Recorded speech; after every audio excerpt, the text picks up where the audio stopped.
selalu bisa mengambil take profit ya dari trading teman-teman, dan di setiap akhir minggunya selalu bisa WD secara konsisten.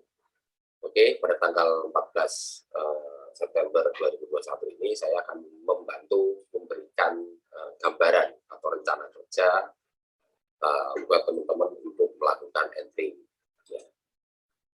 Ini untuk XAU USD ya.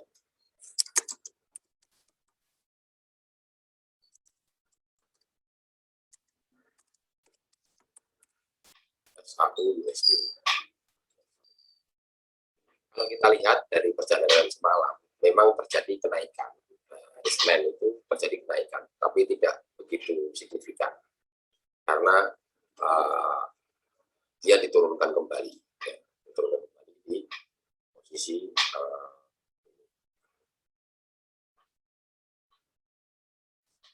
artinya ini kekuatan pasar masih sama-sama kuat.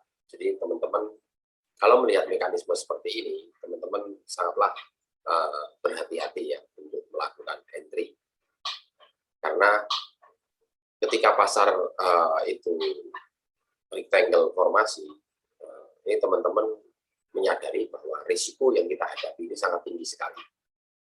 Tetapi teman-teman harus menjaga ketahanannya ketika terjadi perbalikan arah. Yang pertama-tama kita gambarkan dulu untuk posisi rencana kerja jangka pendeknya.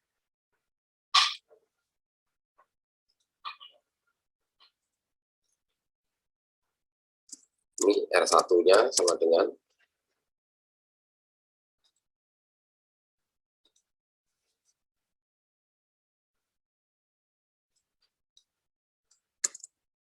R1 sama dengan 1793.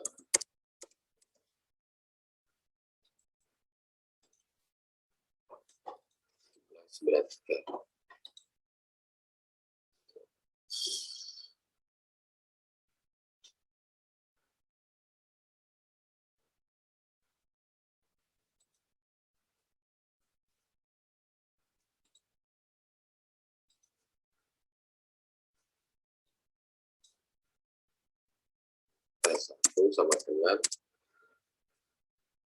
1790.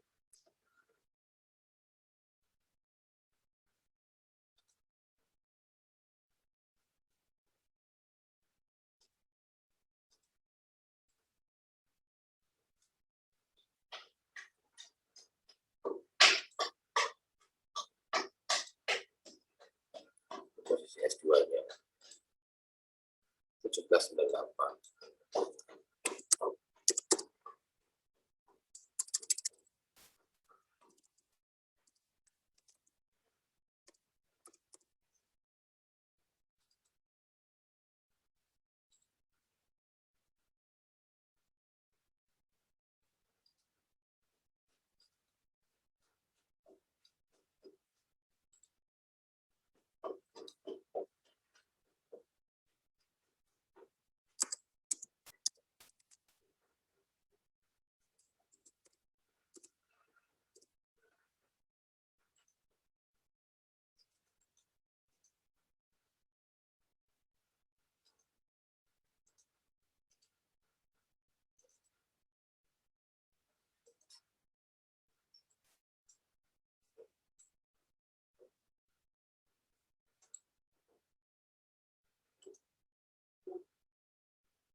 Ini perhatikan ya posisi pasarnya. Ini posisi S1-nya di 1790, S2-nya 1795, R1 dan R2. Perhatikan. Jadi ini memang pasar posisi kalau kita lihat secara mayor itu masih posisi pasar ini masih setis, ya, dia datar. Jadi belum pernah keluar dari posisi S2 maupun R3. Kalau dilihat dari trennya, masih memang kekuatan trennya trend seller, tetapi ingat di bawah ini banyak posisi penolakan yang menguatkan untuk terjadinya pembalikan arah. Ini kalau kita gambarkan secara detail, ini terjadi penguatan pembalikan arah. Tapi kalau kita lihat dari tren mayornya, ini tren seller ini cukup kuat sekali. Teman-teman perlu berhati-hati, ya. Perlu berhati-hati untuk mengambil keputusan, dan usahakan teman-teman dalam mengambil keputusan itu sebaiknya dengan cepat. Artinya jangan terlalu banyak ditahan. Nah, cuman yang kadang-kadang saya heran daripada teman-teman, kenapa ketika profit itu yang diambil peaknya kecil, tetapi ketika floating jauh lebih sabar supaya nunggu warnanya berubah menjadi biru. Ini yang kadang-kadang saya nggak habis pikir, cuman itulah psikologi yang teman-teman dapatkan ketika teman-teman berlatih dengan istilahnya berlatih trading. Kalau saya jadi bahan renungan, ya kan, kok bisa posisi pasar lambat bisa masuk, kemudian floating, dia sangat tenang sekali. Ketika dia minus, floating minus dia tenang, tapi ketika dia profit sedikit berwarna biru, buru-buru cepat-cepat di-cut loss. Ini yang kadang-kadang saya membuat istilahnya bingung. Tapi itulah masing-masing manusia punya kebebasan, dan masing-masing manusia bisa punya pola pikir dan keputusan untuk membandingkan antara profit dan manajemen risk, ya. Oke, ini untuk plan XAU USD, ya. Ini untuk plan XAU USD. Udah, ya. Jadi keputusannya kita pasar ini masih posisi sideways, ya, belum keluar dari sarangnya, dari rectangle-nya itu belum. Tapi kalau kita amati di posisi seller di bawah ini, di posisi S2 sampai dengan S3 ini terjadi banyak penolakan yang sangat kuat sekali. Ini secara per 1 jamnya, tetapi kalau dilihat secara mayornya, trennya masih didominasi oleh tren seller. Jadi teman-teman berhati-hati, biarkan dia keluar terlebih dahulu, ya. Oke, ini untuk plan XAU USD. Selanjutnya kita masuk ke GBP USD. GBP USD pun ini kondisinya tidak berbeda jauh, cuman dia selalu ada perubahan, ya, selalu ada perubahan walaupun tidak kuat sekali. Jadi masih didominasi oleh posisi seller, ya. Kalau kita perhatikan, ya. Ini seller ini masih mendominasi. Jadi kita akan menggambarkan secara jangka pendeknya per 1 jam, ya. Kita bikin dulu posisi R1-nya.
sama dengan 138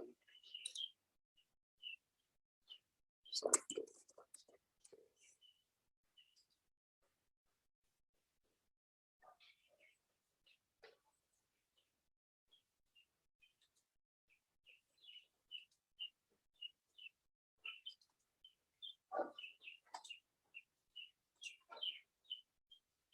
Ini posisi R2-nya ya.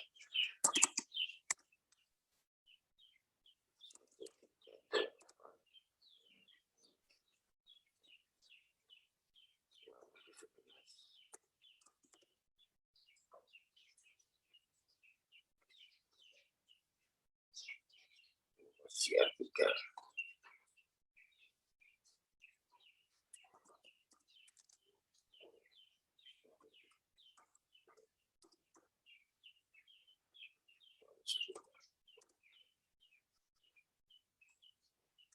Kalau kita melihat posisi seperti ini, setelah kita gambarkan, kita lihat posisi seperti ini penolakan kuatnya berada di posisi S3 ini.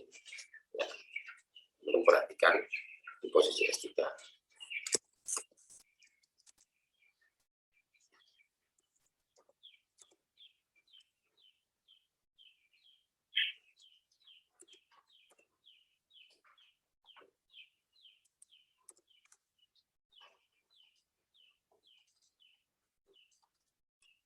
Ini posisi sangat kuatnya di posisi ini. Nah, jadi ketika dia turun kuat, dia mantul kembali ke atas. Jadi kalau kita melihat situasi seperti ini, sebaiknya teman-teman bermainlah secara bertahap saja, pendek-pendek saja. Artinya jangan sampai ditahan terlalu lama.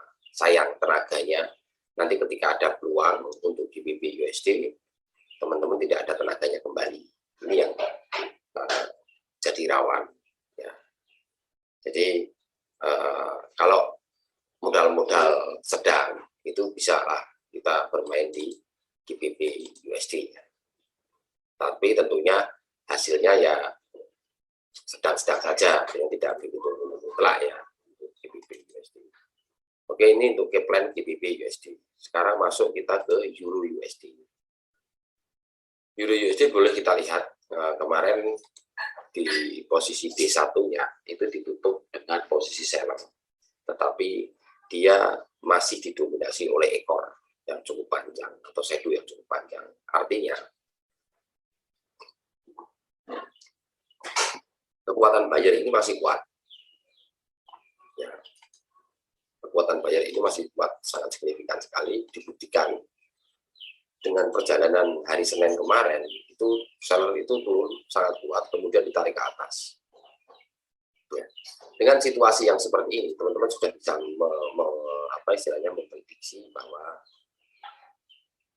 trennya itu masih tren mayornya masih didominasi oleh buyer di posisi daily. Untuk posisi 1 jamnya memang masih di posisi seller juga, posisi seller, tapi ingat historinya. Ini histori shadow yang panjang ini membuktikan bahwa kekuatan buyer itu masih mendominasi. Ya. Oke, ini untuk Euro USD. Terus kita masuk ke time frame H1. Kita bukan bikin R1 sama S1-nya untuk jangka pendeknya.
segitiganya. Ini kita buat juga untuk support keduanya.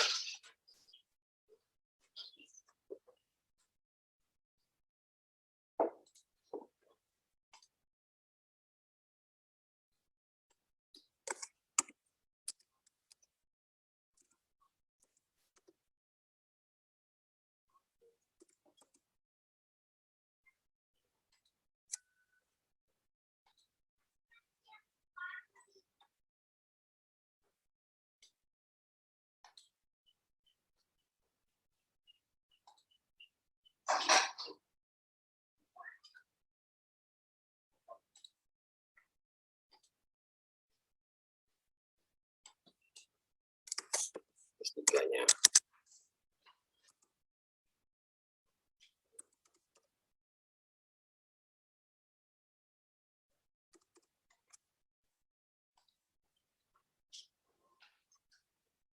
Kalau kita lihat dari tadi ya, atau dari tren mayor itu bahwa buyer itu masih kuat, tetapi seller berusaha untuk menekan. Tetapi untuk perubahan hari per harinya, teman-teman bisa lihat sendiri bahwa posisi ya seller sudah mulai kuat.